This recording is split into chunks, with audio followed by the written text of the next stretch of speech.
Go to the dungeon, man. Go do what you do. What's up, baby? Did you make that 100 G's back? Yeah, I made that 100 G's back, dude. It was brutal. I'll tell you about it at the beginning. Yeah, I remember. Hold on. So GoToWebinar doesn't record anything unless there's screen. I got the recording over here. I can record it. You're recording it? Yeah. All right. They're gonna cover here. Thank you. Yeah, I need one of those stand-up desks, bro. You need one. Yeah, man. Peter told me that sitting this way, it puts more pressure on the stomach, and that's why I got this gut. That's what he's saying. I think that's what. That's when, like, even if you're skinny, you get like that little pooch going. Yeah. That's from sitting, bro. You're just that's compressed all day. I don't know about you, but like I'm a huncher too. It's like when I'm at my desk, like if I'm like trading, I like lean over and I'm like this. Just, yeah. I'm like getting like into my screen, like face first almost. I hear that. And so, standing up is the way to go. The problem is it's fucking tiring. That's the problem. Yeah. All right. Dude, what's going on, man? Who's this like crew you got in the back there? Man, shit's changed a lot, man. So, like, look at all the desks here, man. Jesus. This doesn't look like an apartment anymore. Yeah. Suck it off. Yeah. Suck it off. Yo, Roy. Dude, Roy, man, I was thinking that you were going to be like 60 years old. And then I saw a picture and you had like this Fu Manchu going, and I was like, shit. Nice shirt. Hey, man, when you got two Indian guys on a screen together, somebody's got to have American flag. Yeah, okay.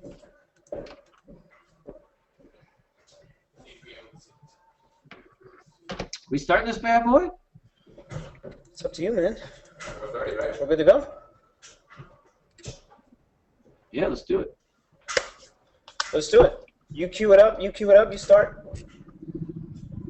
Word. Do the old Kunal intro. Yo, what's going on, everybody? How's everybody doing? We are here live with my dear friend and business partner, Sang Lucci, and his new cast of homeless vagabonds that are probably living in his house, sponging off all his money while he makes them work for basically food, beer, and I'm guessing a couch.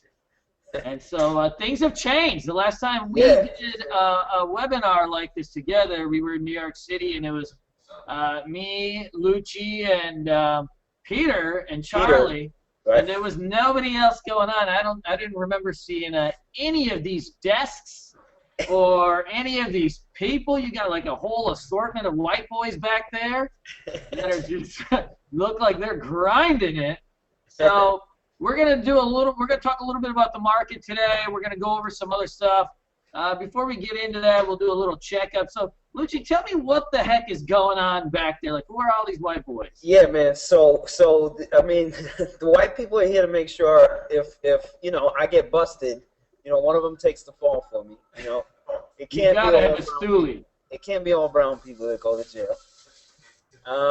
But no. Honestly, like the operation is expanding quite a bit. Charlie has really commandeered this new kind of wave of people that we have. We have Roy Davis here. You can see in the back. He's got a little long hair right here. Pretty boy over here. He is now our brand manager. He also works closely with Charlie as far as marketing, website dev, all that kind of stuff. And then there's a lot of minions. There's a lot of interns. There's a lot of other things going on here as well. So yeah, everybody kind of crashes here, and this place looks shittier than ever all the time. It's a flop house now.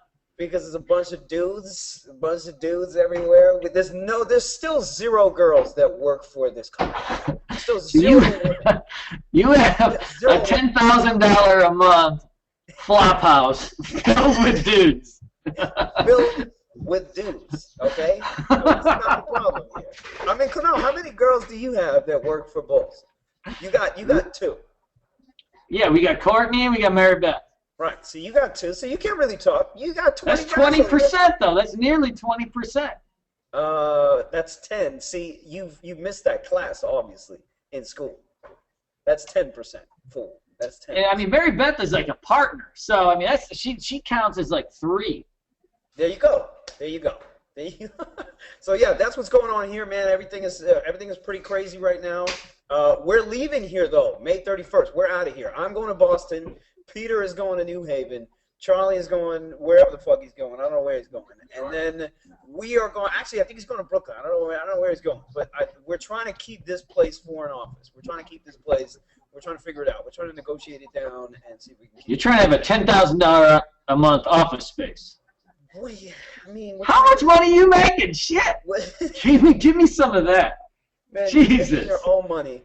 Guys, everybody who's here, realize both of us are Gujarati. We're both hustlers. We both started with negative dollars in our bank accounts. Jeez. And we're here now, kind of running the show here. So what we want to talk about, as Kunal said earlier, was just kind of the state of the markets, how things have changed for both of us since we last got together. And since we last got together, I remember Kunal came out to New York and was just throwing money around. You remember that? You just throwing money around. Yes, I was, man. You're buying suits. How much did those suits cost you? 5 G's. $5,000 for fucking suits. And that was bullshit too, man. It was, because you know what happened? We got home and we got a personal trainer. We started lifting weights. Yo, you do look good though. We can't fit in those suits no more. So I tried to have them tailored. And the guy looked at Tim. Tim is my business partner. He's like a beast. So he can't even get his arm in him. And the guy's like, bro, like your wrist is not going to fit in the suit anymore. So they're gone. They're to waste. Dude, I see you've been working out, man. Take a couple steps back, man. Take a couple steps back. Let me. Oh boy. That's a cheesy ass shirt. What are you, Puerto Rican now? You Puerto Rican? Hey man, we are in Florida here. They call this area, the locals call this area the Redneck Riviera. Oh, and you're just the token brown guy then? I'm just a token brown guy, man. When you got me and then, as you know, Omar, who almost looks like Saddam Hussein over there, we're representing. I like it here, man. This is the spot. Where in Florida again? I still got to come down here and check this place out. We're in Destin, Florida. So that's in the Panhandle. Destined for the end of your life, is that's the way I take it. That's the way. No. I mean, this is our vacation home, so we don't have a home yet. Oh, my bad. Now who's got all the money? Bro? Well, my real home is with my parents, so this is like. All right, man. So let's get cracking, man. So we got a list of things that we want to talk about today, and the first one was, how has your trading changed since you started? And let's actually change that to, how has your trading changed since we last linked up? What, like 2-3 years ago to do that one video? Jeez, it's the same. Trading changed? Everything has changed. So early, I mean, if you go like 99, 2000, I mean, that is like right when people were actually like freaking first started trading even from home. Like that was like a whole different world. Like you told somebody that you even used the internet, and it was like, whoa, like this guy is a genius. Like he uses the internet. Right. That was like the big thing. You remember back then, like people used to go to, like even companies like E-Trade would have those internet cafes, like where people would go there and sit there and trade. But I mean, like, everything has changed since then. I mean, in terms of volatility, I mean, decimal system. I mean, you're talking about you can't do any real scalping anymore. That whole world is gone. I mean, when I started, that was the dot-com crash, and then I finally got my feet wet again, and then the fucking telecom bust happened in, 2002. Right. And that nearly wiped me out again. I mean, but every couple years there's something new. So you remember like 2006, 2007, nobody had heard of a hedge fund really till like 06, 07. Like they always were around. You had like some of the old timers like Soros and Renaissance Technologies. Those guys have had hedge funds like since like before we were born.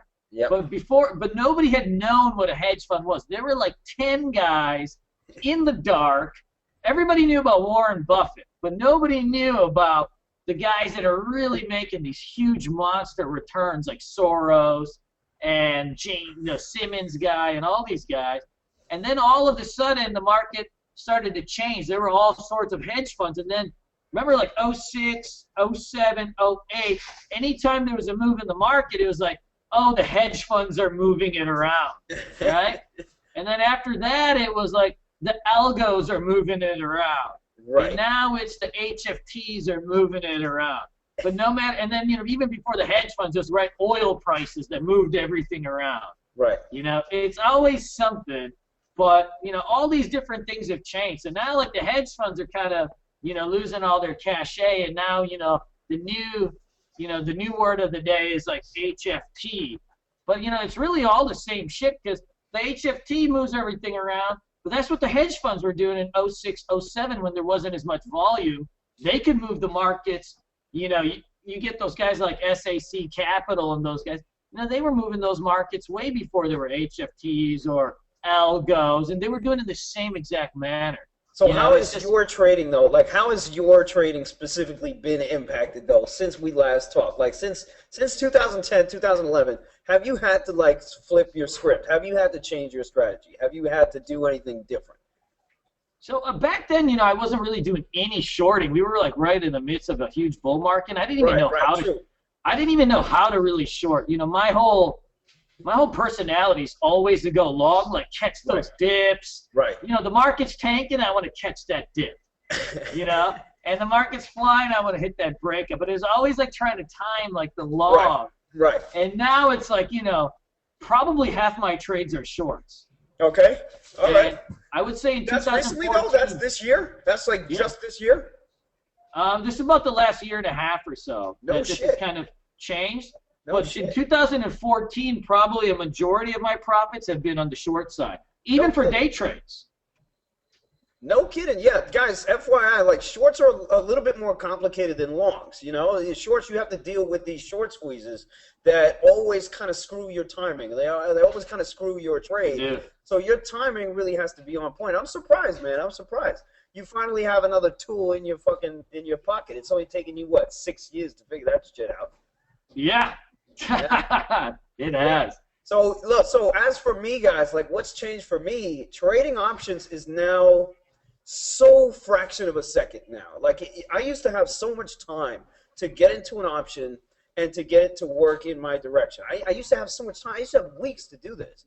And now all of a sudden I'm pigeonholed down to maybe an hour to collect the position that I want to get, which is usually like $250,000 to $1 million to get. I got a window of an hour to get all that size. I can't do it. Kunal, man. I can't do it. That's why you haven't seen me hit that 7-figure trade yet. That's what's happening right now. So you just can't get in them because I have noticed those. I always keep track of your trades. You have been in some trades that could have been 7-figure trades. I'm not going to name some Netflix and Googles and all of these type of things that I've seen go down. But they've been there. Because I was at your house. At your house when you had those Google options, and they were just $1, $2, or $10, or whatever you bought them, and we were so hungover. Yeah. And we went to play video games, and those things exploded 1,000%, and you sold them for I made 10 grand. Let's get out of here, play video games. And 5 minutes later, those things were worth $1 million. Right, and to hold out now until you see that kind of gain in the options market is so fucking difficult, man. That's really what I'm having some of the biggest issues with. And then you know what happens to me, Kunal, is that when I lose that opportunity, I start going after it again. That window closes, and then I'm forcing shit after. You know what I mean? So I'll force the same size after that big picture move has happened, and I missed it. And I'll make scraps, or I'll get myself into trouble, or whatever the case is, But that's how you always get in trouble. Historically, right? It's always, I never get myself in big trouble off, like, a losing streak. It's always, like, when I either missed a big trade or I sold too early, and I'm like, I'm fucking pissed. Right. And then it's like the next trade's got to be your home run because you were just in it. You had it. You're just there, man. I just did this the other day, man. I was in some fucking bullshit stock. It was like $1.20 or something. I had all these fucking shares, and the market downticked just for like a hot second. You know, right now the open in the market is like spike up, spike down, spike up. Yeah, first 20 minutes is crazy. First 20 minutes is crazy, and it always sucks you into a position. No matter what, I keep saying I'm not going to have a position. It always sucks me into one. Always sucks you. Normally I'd have like 5 or 6. So even if I have just 1 or 2, it's like such a victory for me. But it always sucks me in. So I had all these positions. I had 3 positions, and then I had this random $1 stock that had a PR out. So I had this stock at $1.20. I had like 10,000 shares of this thing. The market downticks, and like I was holding SPLK and like FEYE or some shit like that. And, you know, those things just started spiking down. So I was like fucking freaked out that the market was, you know, about, you know, looked like a bear flag on the daily, but I also thought we were going to bounce. So I was conflicted. You know, I sold that shit for a scratch for no reason, and it exploded 100% after that. And, you know, you're watching, you know, your other bullshit stocks, you know, that I'm trading regular stocks now. So regular shit. Now I'm trading regular stocks. I went to this bullshit just fucking go down tick by tick, and it's like, I can't even just look at this other stock. I couldn't get away. I just stopped trading because I knew what was about to go down. Exactly. That missing out on that one trade. Right. Even though, in my mind, I'm like, somebody owes me 10 G's. But even though I would have never made 10 G's on it, I probably would have sold that shit so quick, you know, for 10 cents. But in my mind, I would have held out the whole way and made $10,000. And that's so interesting segue here is that coach of yours helping you out at all? Have you felt like your trading has improved since you got Mr. Coach over there? I do. You know why? Because I actually, after that moment, man, I took one next trade and I biffed it. Yeah. And I took the morning off because I knew what was about to go down. And you stopped. I knew what was about to go down. So it's not even necessarily about making huge gains. Yeah. But I would have never stopped in the old days. Never. You know, you grind that shit out, right? I mean, that's just what you do. I locked myself in my room. I took 2 beers in there because, you know, with this True Brain stuff, you can have 3 beers a day.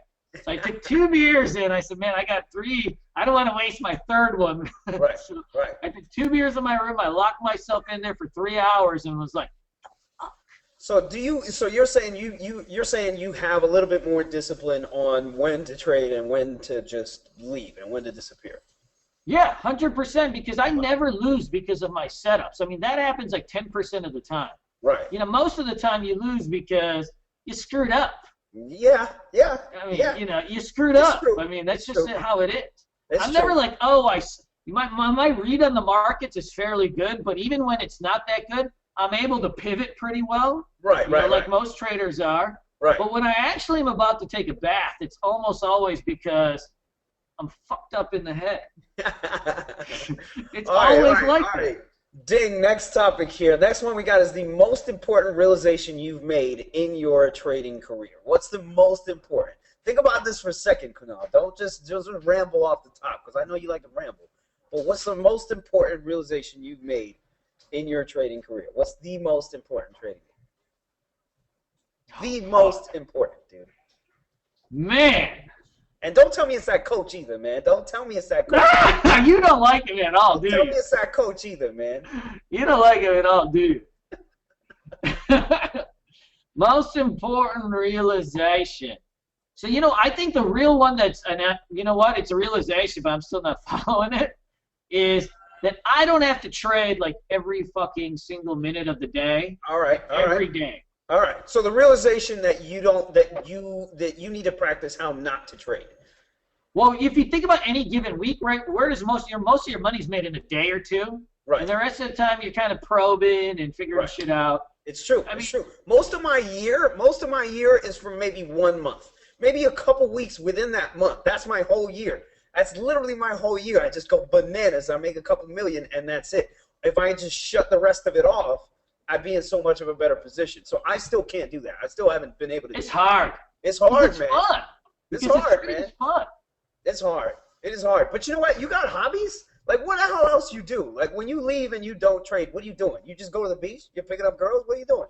Yeah, man, we go to the beach. We cruise around. We play volleyball. We'll play football on the beach. Like, we're still like kids because, you know, I'm living with Omar and Butt Dog and Tim. Yeah. We'll be playing 2-on-2 football on the beach, like just freaking getting in brawls with each other, trying to see who's winning. Yep. But then we go to the beach bar, we cruise around, man. We will attempt to pick up some women. I guess Butt Dog always holds you back, though, right? No. You know what? He's actually the ladies' man of the group. Oh, wow. No shit. Yeah. He's a slayer. But, like, he's like, if you think about who he is, he's like K-Fed. Remember Kevin Federline, Britney Spears' old boyfriend? Yeah. Kevin is like, Butt Dog is like the white trash king, man. Single moms, like cougs, you know, like all those girls. Like he's got this like rap to his game. He speaks in like freaking iambic pentameter to women. Like it's all like one-liners and it all rhymes. So listen, do the white women in Destin, Florida, like brown guys? Do they? Oh yeah, well they do because everybody knows, everybody sees me driving around my car and shit. It's such a small town. I'm like the flashiest guy in town. You're like something different. You're like just something different, correct? Nobody's ever seen anything like. You're something different. They're like, is he Italian? Is he? Oh yeah, no. I'm from Argentina. I'm from Buenos Aires, baby. All right. So listen, most important realization I have made in my trading career is the drive. Is really the drive. That for me, it's like if I take a loss or I get into a shitty trading period, I'm always going to come back. It's just that realization that I will always come back, and that always gets me to continue going. So I'll never beat myself up that much over something where, you know, I'll just lose all faith in myself, that kind of thing. Like most traders, they hit a hill and they just kind of stop. They stop and they quit or whatever the case is, or, you know, they go try something else. I never stop. Like I never stop, and that's one big thing for me, which not a lot of people get to.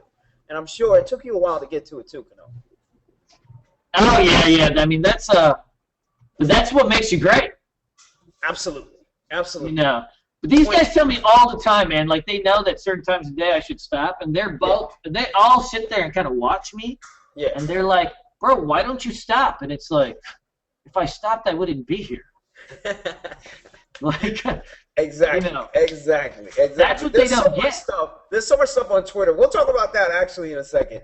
All right, next one. How do the challenges that face your students are different now compared to years ago? Like how has the game changed now to the point where, you know, let's say, what are you teaching your students now that is much different than before? Are you teaching them to be quicker? Are you teaching them to make sure they scalp in and out of shit, or because the markets are so crazy? You know, what is it that you're teaching your students that is new this time around, you know, versus, let's say, a couple years ago before the crash or when we last spoke? So for us, I mean, we've rechanged the program. So one of the things that we've changed is, you know, not letting these students actually trade live till they're ready. Okay. So how do you determine if they're ready? Well, we have a whole set of metrics and stuff that we watch on the simulators. But before, like, our first boot camp was like this epic disaster because, you know, everybody signed up for the class, but they all had their own Ameritrade accounts and E-Trade accounts and stuff like that. Yeah. And by the time class was over, they had all blown up their accounts. Because, you know, they all opened the account when the boot camp started. They're like, I'm going to trade in the chat room or do this or do that. Yeah. And, you know, every day you teach them something in class. It's like, you know, giving a kid a new toy. It's like, you know, they got to go out the next day and they just go berserko with it. Yeah. And so by the end of it, everybody had blown up their accounts. Like, it was like, you know, it was like a minefield out there. And, you know, all these guys that take classes, right? I mean, they're not coming in with hundreds of thousands of dollars. You know, you're talking about people with very small margin of error. When you're a new trader, and almost all people that you're going to have in a class, their margin of error is like literally zero because their accounts are going to be super small. Right. You know, most of them are not going to come from a background of having hundreds of G's. Very true. And so you can't have them trade during class. It's just, how could you trade during the day, lose $1,000 and then show up for class all excited about it? Like, I can't even teach class the days I lose. Like, it's like, man. Drag me out of bed, like. Man. These guys know. Like, whenever I'm having a bad day, everybody here knows. They fucking know. Everybody stays the fuck out of my way, and if anybody ends up in my way, They get the wrath. Everybody in here knows that, and it's just a feeling, you know, that you can get. And I understand completely. Like when you have to teach class after that, like that is a shitty feeling, guys. When I like take a $100,000 loser and then I got to teach class, you know, I just want to strangle people. I want to sit there and strangle people, but you know, we push through it because that's what we do. This is what we do. Look, you see that question? You see somebody ask that question? They're like, "Hey, how do you set up your charts again?" And you're like, I'm like, this motherfucker, this fuck! This is class 16, man. You know how to set up your charts. And then it's like, fucking Google that shit. Like, it's like, you know, and then I always feel bad. And so it'll be like 3 in the morning, and I'll be like feeling guilty about it. I'll be like sending an email like, hey, man, I'm sorry that I got mad at you about the chart situation. You punked out. You punked out. So with my guys, so what I'm teaching now to my guys is that most of the time that you trade an option, you buy or sell an option, you're going to lose money. I will literally tell my guys that. I will tell my guys now that you know, and before, like 2-3 years ago, when all these options gurus were out there pumping, you know, crazy gains on weekly options, and you remember all those guys that punked out on Profitly that you saw, crazy options guys that would turn like 10,000 into 200,000. They're all gone now. They're all they don't exist. Just disappeared off the face of the planet.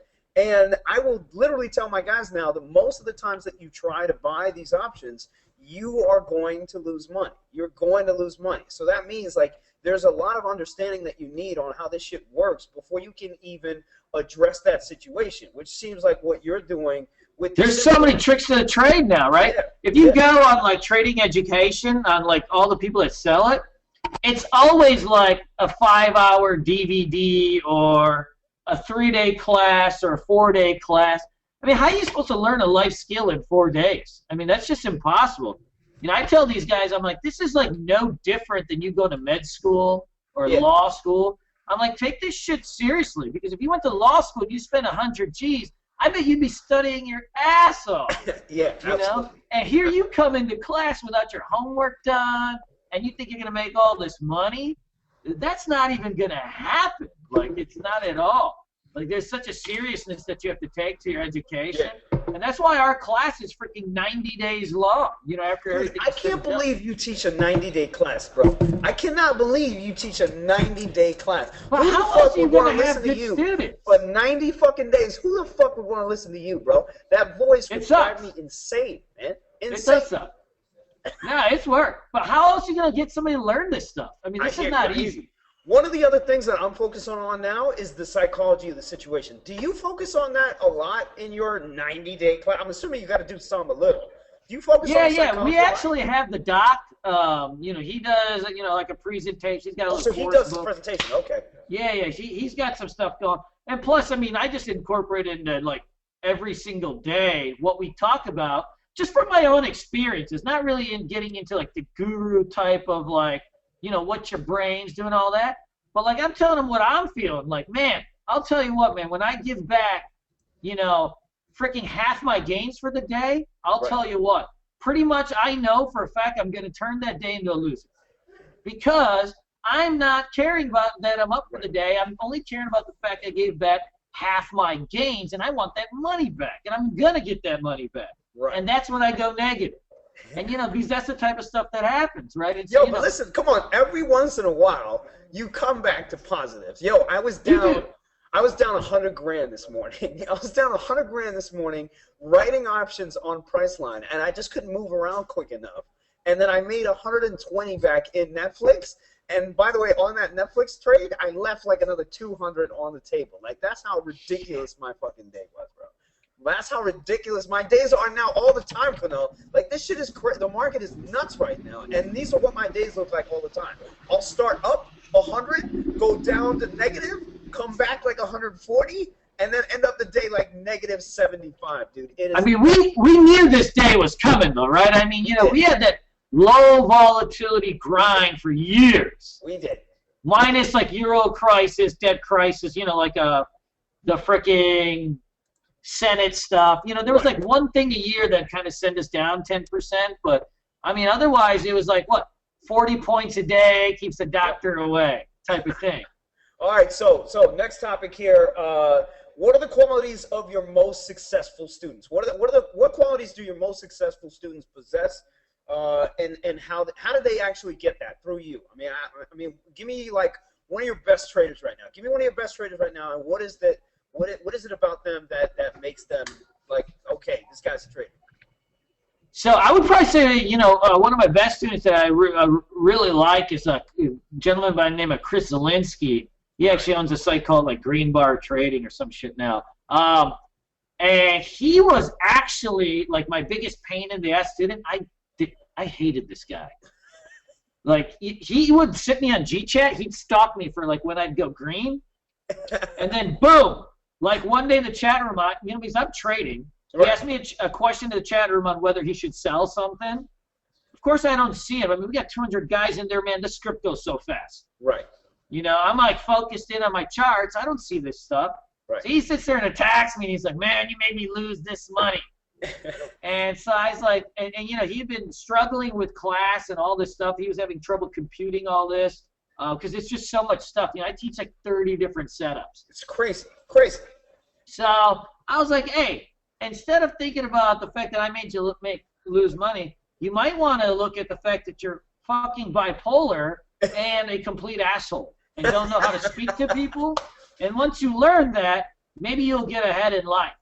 All right. So how did you get him to learn that? Clearly he did. So like me and him would go back and forth like every day, and it was like war. Like I'm trying to make this guy see what I see. Right. Here he's a blamer, and he's kind of a jerk. He's a blamer. Yo, by the way, everybody in here, if you are a blamer, you know if you're a blamer. If you're a blamer, you're a jerk. What we have to deal with. What we have to deal with when we see people like that in our chat rooms, and if you're a blamer, you're an I told you so guy, you have all these little things about you that we hate. We absolutely hate, and we just want to push ban. We want to push ban every single second of every single day. Get this motherfucker out of this chat room. Just get him out. Then you know how to push their buttons, too, because you know they're a blamer. You've seen it before. Exactly. So you know exactly how to needle him. And so, like, for me, it's like, if this guy's really going to ruin my day every day, I'm going to needle him a little bit. Exactly. And usually when you get a blamer, they're always hotheads. Yeah. So it's like, you're taking all this shit, but if you just prick at him one poke, right. It's like, they're like ruined. Sets them off, man. And so it's just like, and you just sit back and wait. So what's up with this guy? I mean, what's up with this guy? What's the quality? He's good, though. So it took a little bit of understanding. So, he's blaming me. He's not understanding how much I've got to do, that my life doesn't revolve around him. Right. But then I didn't realize, at this point I'm a new teacher. I'm not realizing, like, how confusing it is for all these people, what they're learning. Right. But also that most of my students, and most of your students will be the same way, they're actually smart, successful people in their lives. Yeah.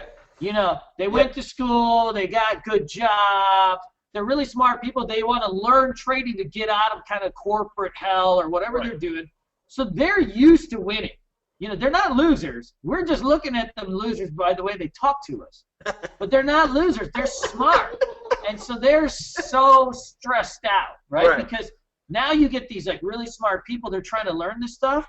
Ain't gonna happen. Right. My smartest students are always the worst ones. They can never learn this. The worst ones, man. Worst ones. You need like just middle aptitude and some balls and then some discipline. It's back to that boiler room thing. I mean, the doctors, the know-it-alls of the world. These are the worst people. Engineers, doctors, get into trading because everything is so black and white for them. It's like, okay, I'm better than you at this. I'm studying this and this and that. My research is better than yours, so that means I should make more money than you are, or you're entitled to it. And that is the biggest load of bullshit in trading. You know what I mean? In trading, none of that shit matters. None of that shit matters. Right, that stuff is nuts. Yeah, and then one quality of my most successful students, and just like you were saying, Kunal, like they understand that there's no right or wrong answer. Those are the ones that really get it. They're the ones that got over the mental hump. The ones that got over the mental hump that said, okay, you know what? This game clearly is difficult. It's about chances here. It's about chances. I'm going to take this risk. I might come out with something. Those ones that really get it. The ones that sit there, shut up, work a stock until they figure it out, And those are the ones that are really successful. Those are the ones that have figured it out. But they put in the time, man. They've all put in the time, it's not like there are. I mean, you definitely got to hustle. But you notice though, when people take these classes, I mean, you always get some lazy students, but most people are hustling. I mean, they are really hustling because they expect to do this for their job. Sometimes their timelines are a little bit off. I always get, man, I want to quit my job and start trading in 3 months, and it's like, nah, not gonna happen. Not gonna happen. Not gonna happen, bro. Not gonna happen. But so they're all hustling. They're all hustling. Right. It took me a while. I had to really understand, like, hey, these are smart folks. They're freaking frustrated because this shit's hard, and they're smart, and so that you have to really kind of dig around all of that stuff. Right. But it's always the mental side of things that really get these guys, because in the end, right, patterns are patterns, breakouts, breakdowns. I mean, it's really all the same shit. Right. It's like, do you have the stones to hold when you need to? And then do you have the stones to sell when you really need to? I mean, it all comes back down to that. And that's where everybody gets caught up. I notice from talking to these people is when you're like a teacher, you're like almost like their freaking life coach. Yes. Like, oh, my wife sucks, my kids suck, my car sucks. Yes. And it's like, bro. It's amazing. It's amazing. I'm friends with you on Facebook. Your wife is smoking hot. Your kids are cute. You have a great job. What are you talking about, But it's the mental side of things that always mess people up, because if you're an anxious trader or anxious person, you're an anxious trader.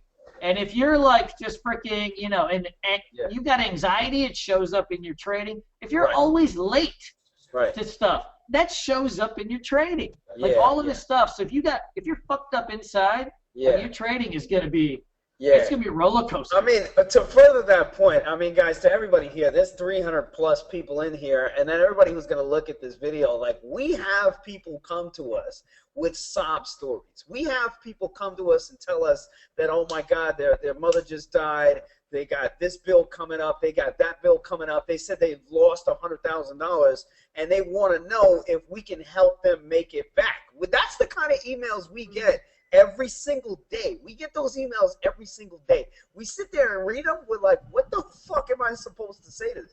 And it's sad because you want to help them, and you know that it's like, man, this is like going to be a real crapshoot on this one. I had a lady email me. She lost $1 million getting in her pensions, in the 2008 crash, and then her broker hustled her for a bunch of shit, and she's like, man, I used to be rich. And she's like, I'm not anymore, and it was all, she's like, it's my, and she took a responsibility. She's like, I got hustled. I wasn't paying attention. Right. She's like, but I lost it in like 8 months. She's like, I want to take your boot camp, but I don't have $3,000. Can I pay you $1,000 and do these payments, and will you help me make it back? And I'm like, number one, you're gonna have the boot camp, but you shouldn't trade for such a long time. Exactly. Like, I'm like, you can take this boot camp, hang out, make some friends, learn some stuff.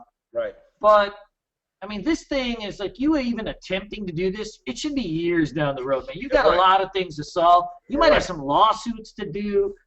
You really got to look into this stuff. You got some mental shit. You got some mental shit to work out. And that goes for the rest of you, too.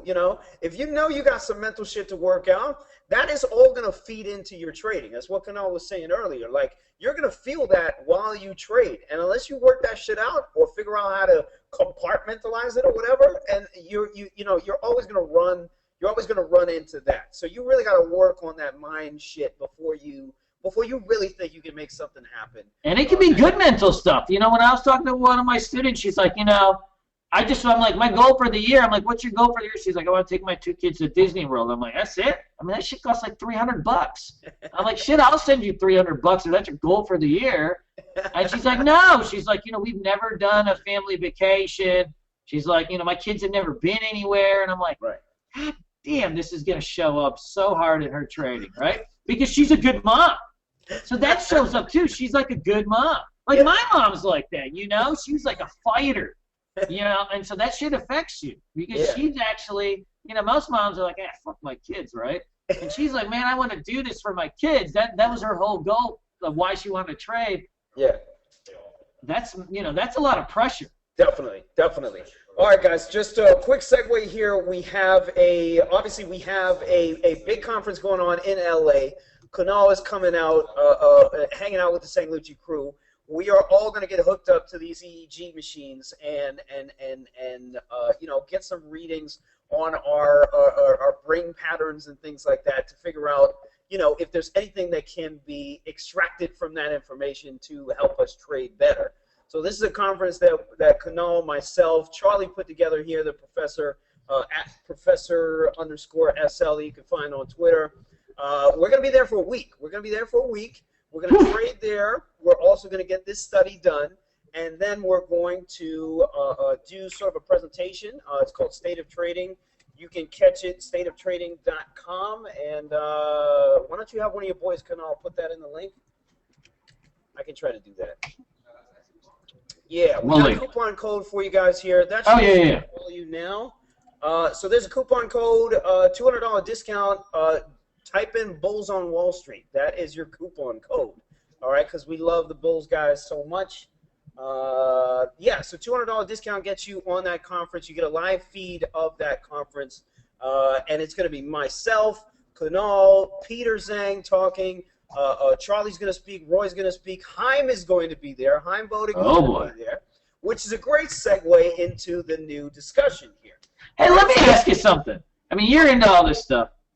When Peter and Haim, so now it used to be you, Peter, and Charlie, and you guys were like this terrible threesome.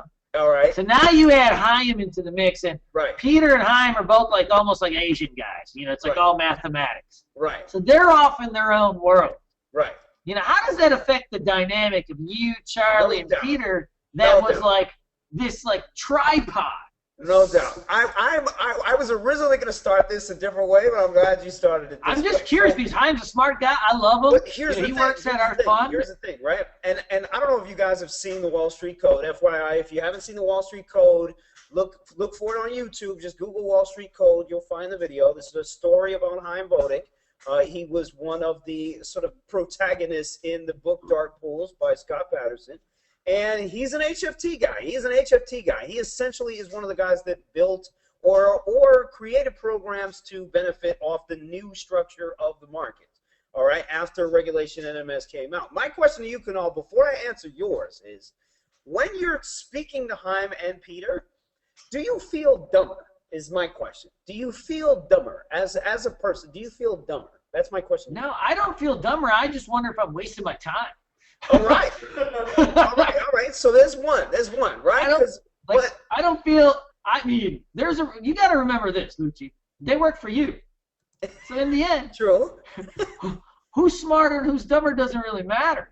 I mean, there's a reason. There's a reason that there's a hierarchy of things. Man, these guys work for you. So when we talk about the hedge fund stuff and they're like, just hit me with this stuff, I'm like, I just cross my fingers, and I'm like, man, this is some complicated shit. And then I always remind myself, Peter and I work for me. And so I let them do whatever they want to do because they are smarter than me at that. Okay. All right. I would give them. No, my question though was, listen, Kunal, you're at a point now, and this is one thing that I really want to talk about. The topic is what is going on in the world of trading right now. A lot of shit that you and I, as traders, as core traders, we are traders at the root, right? We are not the people who understand the structural composition of the markets and understand all the edges that are created as a result of that. Now, after being presented with all this, right, and after seeing all these articles about HFT, and after seeing Flash Boys, and after seeing all these microstructure guys, Haim Bodek included, do you feel like your understanding of the market is shit compared to some of these guys? 100%. I just wonder if it matters. You just wonder if it matters. Because, Kunal, and that's a great point to you and the rest of these people here, you as a trader, does it matter? Ask yourself, does it fucking matter? If you knew or you didn't, would it matter? And that's what I don't know, because I know all this stuff. I know these guys. Right. It's not like my trading is exponentially improved because I know that all this stuff lurks around. Right. So then, to me, it doesn't matter. It doesn't matter, right? So there's a disconnect here. You know what I mean? There's a disconnect between the two worlds of HFT and all that, and to what we do and to what we teach our traders to do, right? But after having said that, there's a lot that I've gained from from Peter, from Haim, from everybody that has walked through this apartment. And by the way, there's been a shit ton of them, brokers, BDs, HFT guys, you name it. Everybody has walked through this apartment. I've seen them all. I've seen their walks of life. I've seen how they make money. But you and I are always going to come back to what we do. And you and I are always going to come back to the fact that we can still make money. We can still make money sort of being ignorant. You know what I'm saying? Being completely ignorant. We can still make that money. And more so, oftentimes more so than a lot of these HFT guys can too. You know? I see a lot of if you think about like those HFTs, you see like the stats on some of those guys, like the huge HFT guys, they were making like $100 million a year or whatever. It's true. And it's those guys, different story. You know, it's like, it's not like any of them made $10 billion. You know, like a George Soros or something. I look at him like this HFT made $11 million last year. I'm like, right. It's like $10,000 a day, $20,000 I'm like, a day. You know, 10,000, 20,000. I'm like, right? Tim Sykes makes $10 million a year. Yeah. Right? You know, you can make $10 million a year doing a lot of stuff. Yeah. So then I always wonder, like, you know, is it really worth it? But the cool thing is, I can definitely tell the difference from the technology that Chaim and Peter have put together. Right. In our hedge fund. Okay. I can tell the difference 100%, and so do all our traders in the hedge fund. When they're trading, they're like, oh my God, the fills are so fast, or oh my God, I'm not getting smacked down. Like when we were using lamppost route and some of these other routes, like I could feel it getting smacked. Yeah. Like in those plays. Yeah. You can 100% tell. I don't know what these guys talk about and what they're doing on the back end. I can 100% tell because I'm trading in the hedge fund, Maribeth is, and you can tell the fills are like lightning fast. Right, you can hit a market order, and it actually gets filled, not even at the ask. It gets filled lower than the ask. Lower than the ask, exactly. I'm like, how is that possible? Right, so back to your question, right, about Peter and Chaim kind of going off in their own world, and it's me and Charlie, and you see all these other people here. You know, there's so many facets now to both of our businesses that you know, Peter and Chaim are sort of in a place where they are creating so much knowledge and information on the big picture. You know what I'm saying? On the big picture, as far as how brokers work, as far as how, you know, hedge funds work, as far as order execution, as far as what your platform can really do, as far as customizing code to doing whatever you fucking need your customers to be able to do. So think about your 150 traders or whatever. They're changing the game. Right. Think about all the issues that they have. You know, these two can sit here and find back-end technological solutions to all of these problems, you know? And it took me a while to realize that. It took me a while to realize the value of Peter Zhang and of Chaim Boding. It took me a while to realize the value. Because it almost looked like just like two geeky dudes just going off in their own world playing Dungeons and Dragons for a while. I mean, his game is Counter-Strike. He'd be playing the Counter-Strike. I was really confused on how this relationship worked out. I'm like, you got two guys sleeping on the couch, working up these crazy tech stuff. And Peter has, you know, as you know, Peter's an idea guy. So Peter has 1,000 ideas he wants to pitch to you every week, and I'm like, always like, pick one, please. He got the Macaulay Culkin face. That's exactly what I do every time he gives me a new idea. That's the Macaulay Culkin face. How much is it going to cost me? And how much time are you going to spend? Every time Peter calls me, I know it's going to cost me money. Like, I just know it's going to cost me money. It's going to cost me so much money. And it's never like, I need $2,000. It's like, hey, I need 10 G's for this. Right. We got to do 40 for this. And I'm like, oh, yeah. Hey, let me just whip the $40,000 out of my pants and get, you know. And it's like, you know, but they are building so much stuff, and it's like it's game-changing stuff. Yes. And so it does require a lot of money. Absolutely. But like it took me a while to recognize it on my end. Like to me, it was more of a nuisance at first. Like I just wanted Peter to get this fund up. Right. I wanted to bring in 1,000 customers and, you know, and use Dash Trader and all this bullshit software and just make some money. Right. And then all of a sudden you start to see what they're doing and you're like, whoa, yeah, that's pretty cool. Exactly. Like, man, these fills are really good. How can I do a market order and it gets filled less than the ask? Right.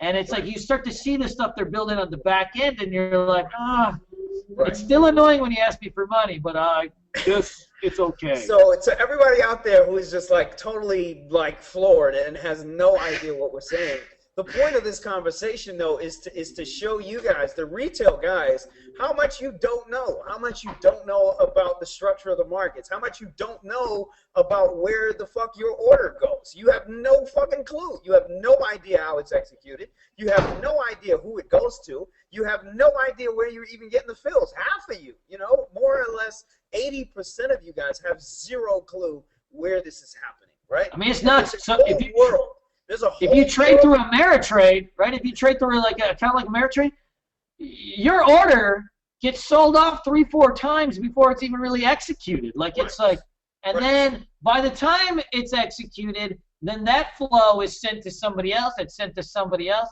and man, they're paying for that flow. They're shorting it. They're doing everything, and your fills are never right. Like I have 2 Ameritrade accounts, and I always compare it to even like a prop firm account when you're using Dash Trader and then ClickFund and all these different things. I mean, you can see it where like your fills could be 10 cents different, you know, if you hit a market order, and you're just like wondering always like where who's taking that 10 cents? Exactly. So for all of you out here that are listening to this and you're like, wow, you know, what's really going on? Like this is now where we are in the markets. This is kind of why we're having this conversation to begin with. The state of trading is so much different right now than it was 2-3 years ago. And Kunal and I have both adapted, mind you, ignorantly. We've both adapted ignorantly and still continue to make money in an environment which is ever more complex for retail traders like yourself. You know, but you need to get educated on this stuff. You need to get educated on market structure. You need to get educated on where the hell your order is going. You need to get educated on, you know, even the psychology of trading, how it's changed over the years. You need to get educated on who is out there gaming your orders, who is out there making sure that your setups don't work anymore, you know? And Kunal, the last thing to lock this up here is how have you felt the fake out? How have you felt the fake out change since a couple of years ago? Have you felt more fake outs now are prevalent than ever before? Would you say that? Could you say that? Could you make that statement? I could make that statement unequivocally 100%. But I mean, I'll tell you what, if you get into a breakout these days, it's just a 50-50 shot. It's a 50-50 shot. The only thing you can do is manage your risk. You keep the loss small, and then when the breakout actually works right, you get your big home run trade. But you're probing and testing and scaling and doing all this stuff for what you know, no matter what, perfect pattern or not, 50-50 shot. You know, but if your risk is managed, then you're still going to make a lot of money. But before, I'll tell you what, man, you see that perfect breakout pattern, that shit's going down. I mean, it's working. It's working. Definitely. All right, so let's end it up with one last question, and then we'll talk real quick about what we're doing in LA.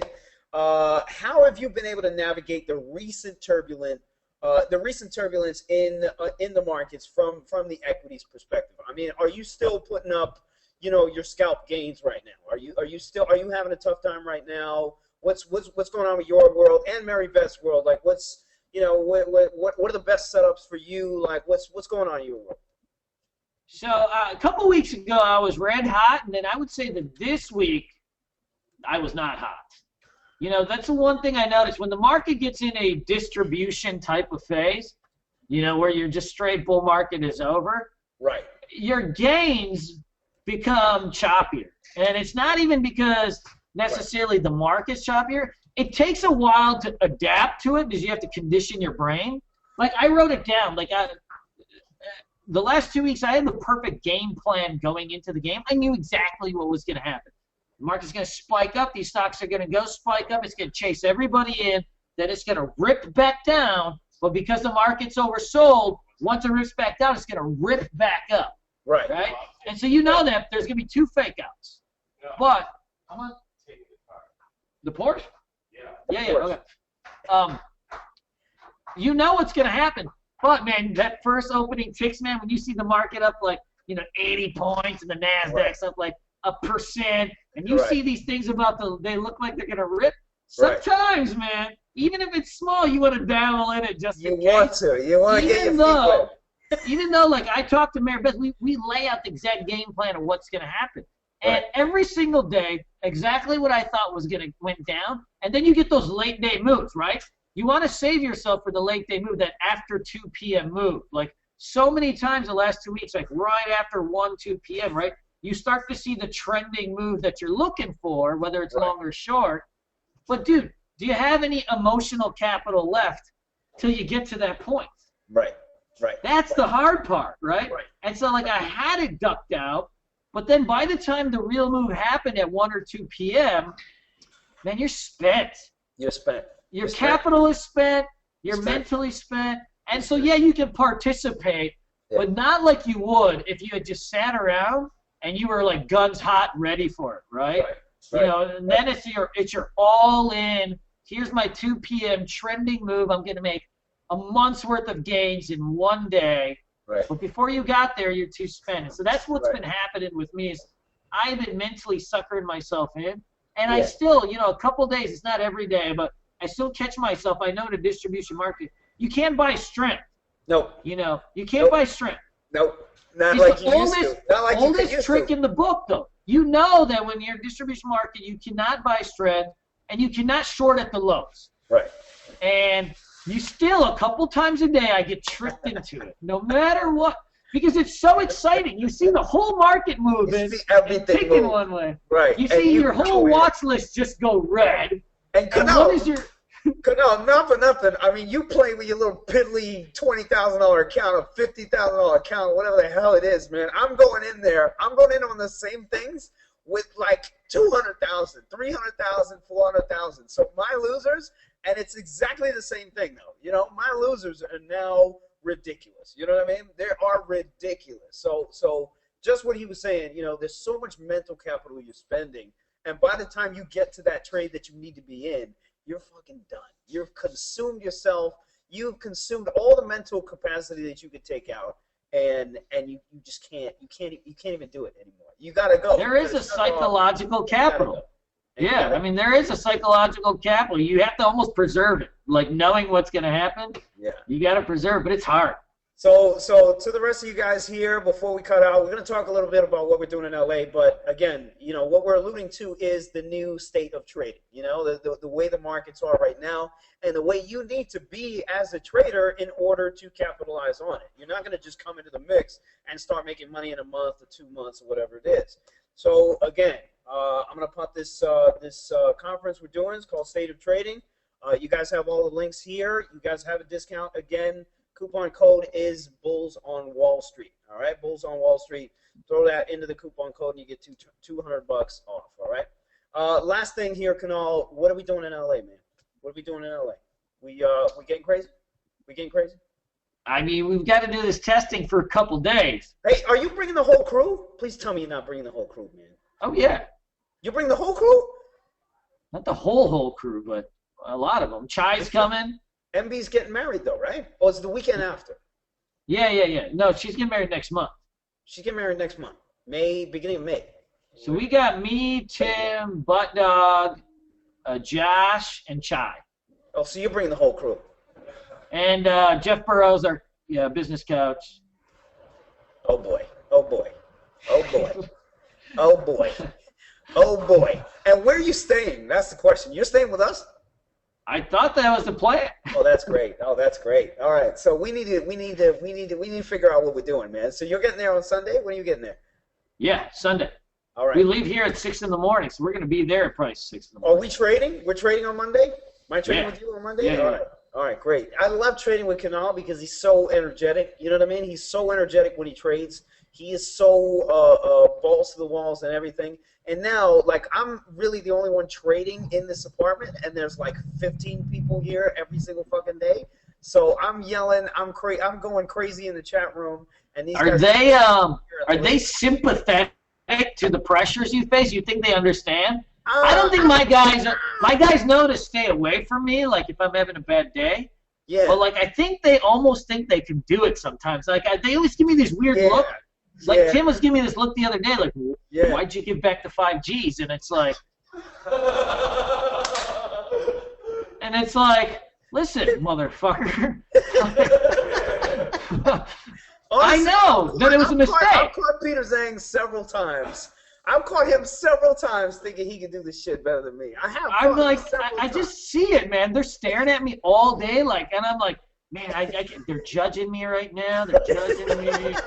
I know it. Like they walk by the computer to see the P&L, and it's like all innocent. Like, hey, can I get your signature on this check? And it's like seeing the P&L, and it's like, listen, I know what you guys are up to. If somebody wants to get up here and let me go answer emails all day, I'll do it. Like shit. Exactly. You know, my problem is everybody has access to my account, so they can see the shit right on their computer. So they already know. They already know what's going on. But I would say everybody is pretty respectful about it. I mean, everybody's pretty respectful about it at the end of the day. But just like you said, you know, there's a lot of judging. There's a lot of insinuation. My guys are so supportive, man. They know, like, man, if he's having a bad day, all right, man, he's got to eat his lunch. Like, let's get him out. Let's get him out of the house for a couple hours, so he doesn't go crazy. They're like super supportive, but I always just see him staring at me like, man, I think I could do this, and I'm like, yeah, okay. It doesn't work like that. You got interns over there that are living with you? No interns, man. All right, but you do have interns that you just on call on GChat, like, yo, give me some shit, or like, yo, go run to the store and give me some shit. No, I mean we got one intern that works under Jordan, so I don't have that much interaction with him. He's doing like admin stuff, and we're not big on interns. Really? Because we're all decentralized. I'm surprised, you know? Of all people, man. You know what I'm really surprised with, though, you know, and you and myself in general, like Gujarati men, we think we can do everything ourselves, right?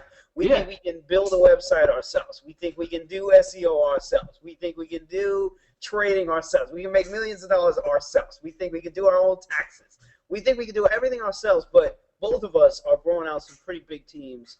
And it's really cool, man. It's really cool to see it all put together like this.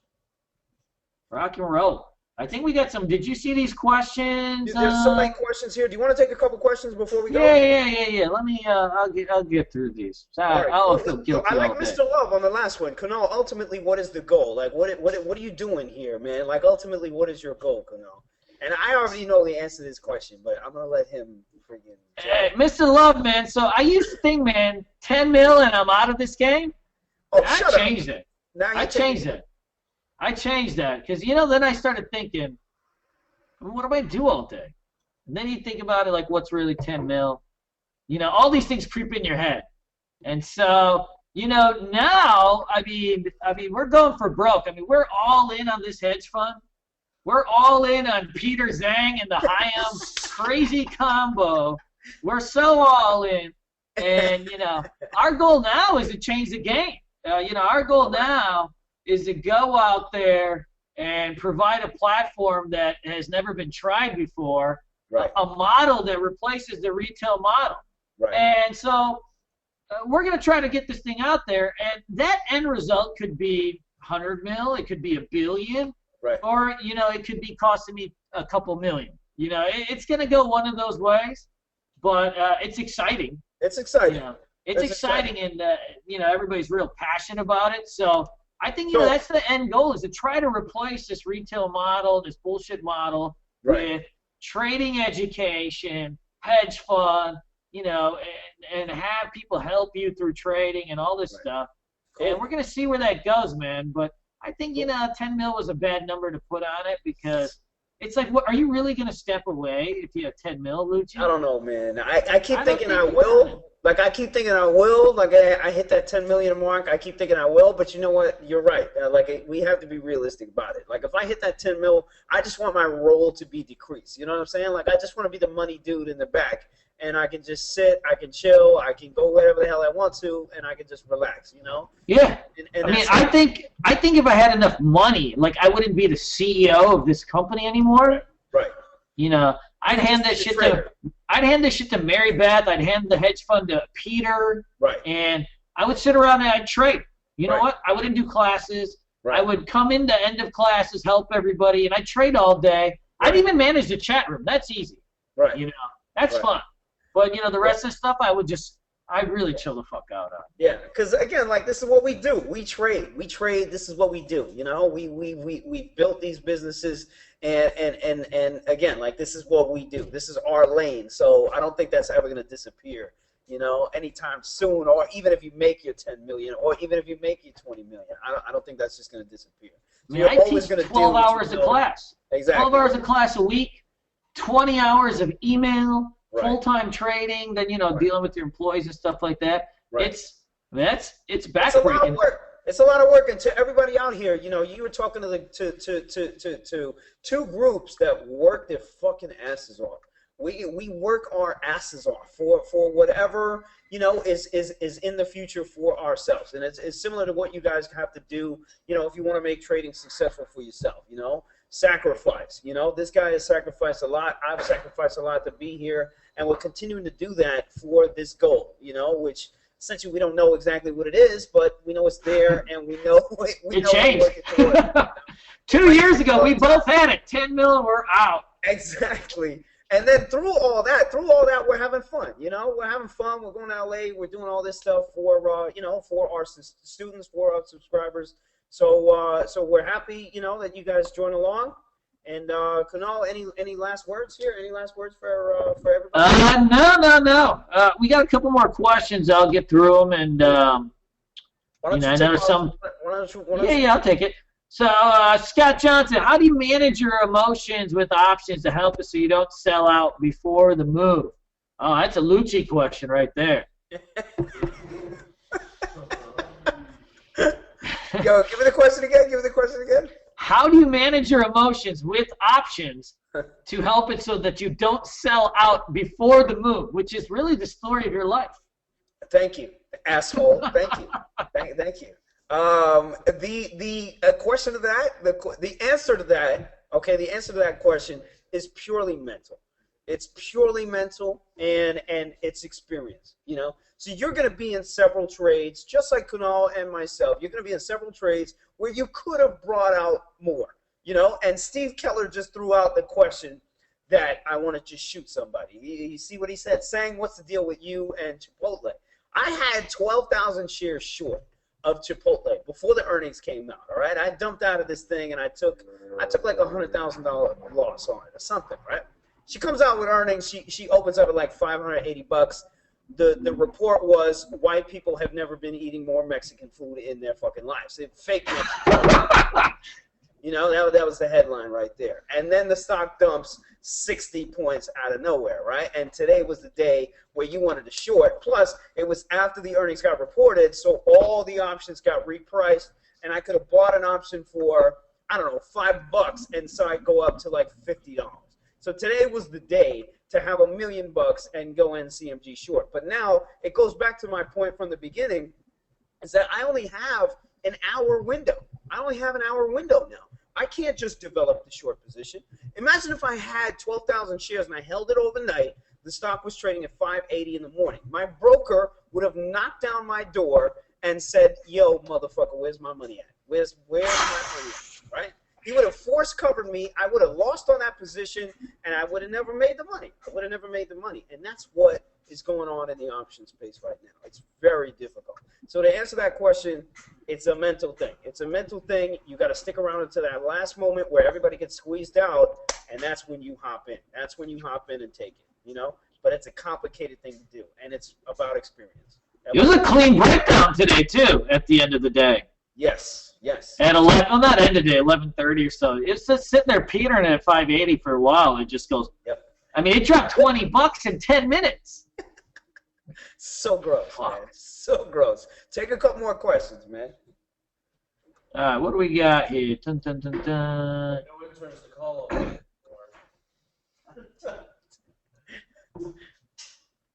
What else you got? What else you got? Dun, dun, dun, dun. Mike had a point. I can't see y'all trusting your money to anyone. He's got a point. We're never going to do that. Like, would you ever have a manager? Would you ever hire a finance manager to run your money? I'd look at that motherfucker and be like, dude, you don't know what the fuck you're talking about. No. You know, because those guys, man, they'll make 5-6% a year on your money. That's and if you think about it, right, I mean, how many days do you have where you make 5-6% on your account in a minute? Exactly. That's the problem. Show him a 3% return, and he'll trust you to walk his dog, or he'll trust you to watch his children for the rest of you just can't do it. You can't do it. You can't do it. Hey, Mitch, the coach I'm referring to is Andrew Menaker. So he's at andrewmenaker.com. He's also going to be speaking, by the way, at the event. He's going to be speaking at the State of Trading event. So, again, stateoftrading.com, you check it out, you get all the details. Andrew Menaker is a well-known trading psychologist, and he's also going to be speaking as well. Again, we have this increased focus on psychology, so he's going to be speaking to that. All right. Do you have any mental tricks, advice to help detach or compartmentalize? Shit, I don't even know what compartmentalize means. I said, see, that's why you're just the dumb brown dude, man. What do you think that means? Think about it. Well, he's saying. Actually, I honestly didn't even listen to the question. So, do you have any mental tricks or advice to help detach or compartmentalize? Yeah. You know, if the first step starts with awareness, the first step always starts with awareness. Like if you're not thinking about where your mind is when you're taking a certain trade, or when you're coming off a loss, or when you're coming off a win. You know, if you're not thinking where your mind is at that moment when you're trading, then you're never going to understand how to control those thoughts, how to control those processes, so that when it happens again, you can start to deal with it. Okay? So those of you who are out there like just starting to deal with it, it takes experience. It takes the knowledge of where you are at mentally before you can start addressing like, okay, this is a problem. I need to start cutting this shit down. So that way, the next time you see those processes come out, you know how to curb them. You know how to again compartmentalize these things. Tough to do. Joe was asking, do we drink coffee when trading? I don't drink coffee. I'm not a coffee drinker. I ain't a coffee drinker. Really? I don't do that. You got to be hungover multiple times a week. I'm hungover all the time, man. But I can zone out. I can zone into the market until 4 p.m. When 4 p.m. hits, I die, and I'm reborn at 9:30 in the morning every day. I notice if I'm hungover and I drink too much coffee, man, it really puts you in a weird place, man. You're all sorts of jittery. That, and you got your laptop, you sitting on the toilet the whole time trading, and that's what you're doing. It gets crazy. Eric says, should we have a time frame on when I should be successful at trading, or is this extra pressure That's a good on question. myself? That's a really good question, Eric. So, how long did it take you? Years. It took you years? Years. Yeah, it took me a year and a half. I would say borderline 2 years. Absolutely. Now, I was even longer than that, man, because I was going through, I would actually have a year where I would be pretty good and making money, and then I'd have a disastrous year. So like 01 I was good, 02 I sucked, 03 I was good, 04 I sucked, and it was like 05 where I started kind of picking up. And then it was like, automatic, where you can kind of choose whatever you want to do. So, Eric, one of the things that I always tell people, instead of having a time frame on it, when you're practicing or simulating, have certain risk metrics. So it's like, if you can't, be profitable like, X amount of days a month, or if your reward to risk ratio, like your average gain versus your average loss, like if you're most new guys, this is how it goes. Their average gain will be like $100, and their average loss will be $500 because they always hold their winners too late. Yes. And their gains, it's like skeet all over the place every single time. So, Eric, when your average gain is at least 2 times or 3 times bigger than your average loss, that's when you're good, because then you can bet 50% or 40% and still make a lot of money. Right. If you've got a good reward to risk ratio, you can bet 40% on your trades, and you still can make $1 million because your reward to risk ratios are just so good. You're hitting home runs and keeping your losses small. Right. So those are some of the things that you want to track, I'll rather say than having a time frame. I'll say let's just do one more question. This is a good one. We can get some jokes off and then just cut it off. Joe Roxbury is saying, do you feel like you have a better trading day if you get a good lay the day before? Do you feel like you're good if you bang it out the night before? I mean, because if you do it the night before, you're definitely doing it again in the morning. So you're real relaxed. I mean, I'm gonna have to say it doesn't matter. I'm gonna have to say it doesn't matter. All right. And I'm going to throw it out there that listen, women and trading, two different psychological beasts. There's a lot of other shit that you have to deal with if you banging it out that night before, all right? And then you coming out to trading. There's a lot of other things going on. We're grown-ass men, you know what I mean? We got to deal with grown-ass people problems, and these women got a lot of those problems. Unless she's like some certified stunner. I'm just saying.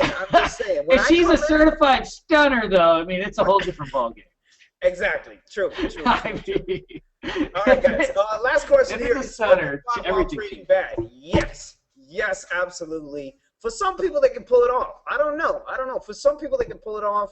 You're not a big smoker. I know that. You're not a big smoker. So you're smoking weed or smoking cigarettes?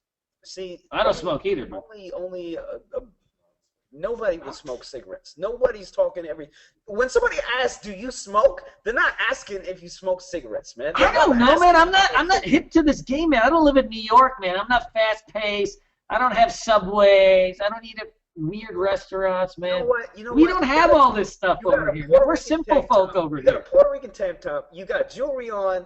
You're brown. You look Puerto Rican, so you probably smoke a lot of cigarettes, man. You probably do.